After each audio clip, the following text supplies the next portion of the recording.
ओम नमः शिवाय। नमस्कार दोस्तों, स्वागत है आप सभी का आपके अपने यूट्यूब चैनल खुशहाल ज़िंदगी में। दोस्तों, मकर संक्रांति में 3 ऐसे कार्य हैं जो प्रत्येक व्यक्ति को करना चाहिए, जो कि आज की वीडियो में हम आपको बताने वाले हैं। वीडियो बहुत महत्वपूर्ण है, अंत तक जरूर देखिएगा।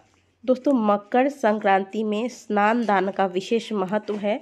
इस दिन गंगा स्नान से कई हजार अश्वमेघ यज्ञ के समान फल की प्राप्ति होती है तथा हजार गौदान के समान फलों की प्राप्ति होती है। अब जो लोग गंगा जी में जाकर आज के दिन डुबकी लगाते हैं वो तो बहुत भाग्यशाली है, लेकिन जो नहीं कर पाते हैं तो ऐसे में आप क्या करें, मकर संक्रांति के दिन ब्रह्म मुहूर्त में जाग जाए और जब आप स्नान करें, ब्रह्म मुहूर्त में स्नान किया जाता है, स्नान के जल में गंगा जल डालें। ध्यान रखिएगा क्योंकि इन दिनों ठंड चल रही है, बहुत से लोग गर्म पानी से नहाते होंगे, लेकिन गर्म पानी में आपको गंगा जल नहीं डालना है।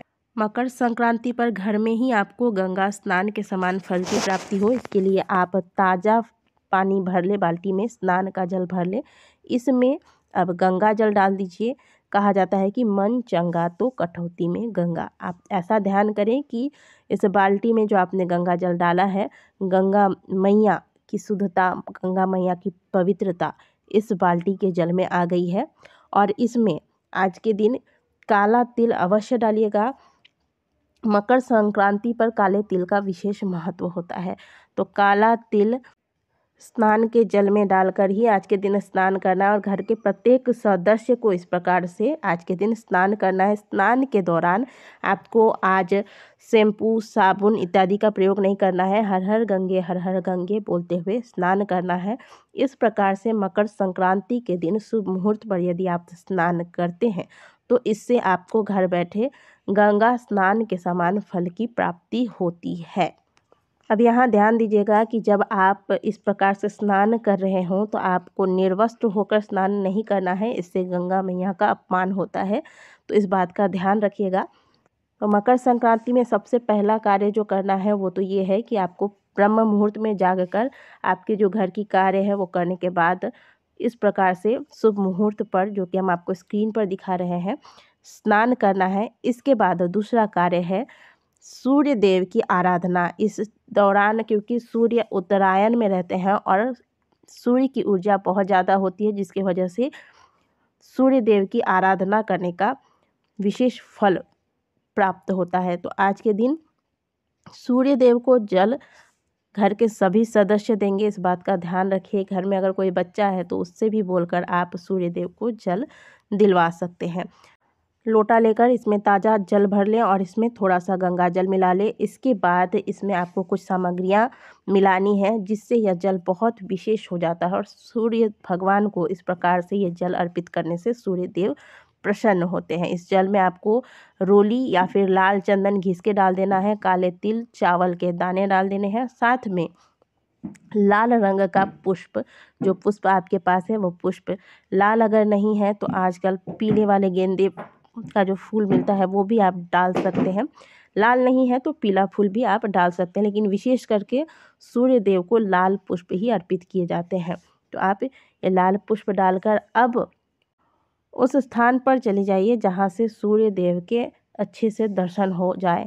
वैसे इन दिनों ठंड है, जिस वजह से सूर्य देव देर से उगते हैं और जो लोग ब्रह्म मुहूर्त में स्नान करेंगे उनको हो सकता है कि सूर्य देव के दर्शन ना हो पाए, लेकिन फिर भी आपको उसी वक्त स्नान के बाद ही सूर्य देव को जल अर्पित करना है। हमारे पुराने समय में जो ऋषि मुनि थे वो ब्रह्म मुहूर्त में उठकर नदी में स्नान करते थे और स्नान के साथ साथ सूर्य देव की आराधना करते थे। इसके पश्चात दान इत्यादि करते थे। तो यही कार्य हमें करना है।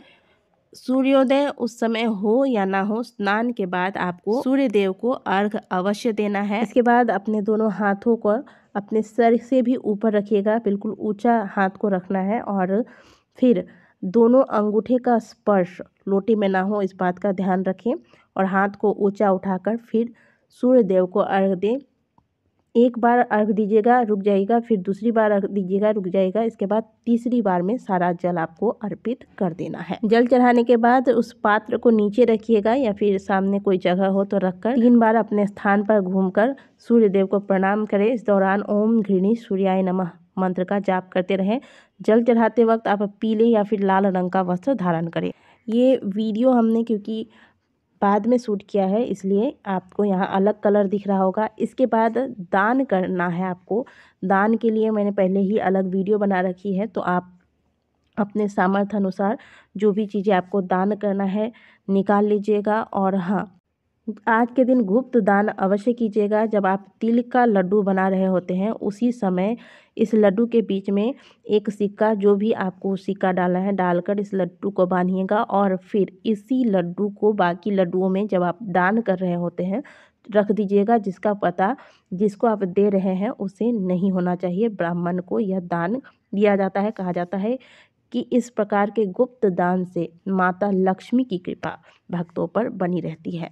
घर का जो मुख्य सदस्य है वो सभी दान निकाल देंगे। इसके बाद घर के जितने सदस्य हैं वो इन सामग्रियों को बस स्पर्श कर लेंगे, या फिर जो चावल या आटा आपने निकाला है उसमें एक एक मुट्ठी आप भी डाल सकते हैं और बाकी चीज़ों को आप स्पर्श कर लीजिएगा, जैसे कि मैं आपको स्क्रीन पे दिखा रही हूँ। स्पर्श करने के बाद आप सभी को दान का पूर्ण फल प्राप्त होता है। तो ये कार्य कर लीजिएगा। और दान करने के बाद घर में जो भी आपकी पूजा पाठ इत्यादि है जो आप प्रत्येक वर्ष करते हैं या फिर आपके यहाँ मकर संक्रांति पे किए जाते हैं, वो सारे कार्य करने के बाद आज के दिन गौ माता को आप गुड़ व रोटी अवश्य खिलाइएगा, या फिर आपने तिल का लड्डू बनाया होगा वो गौ माता को खिलाएं।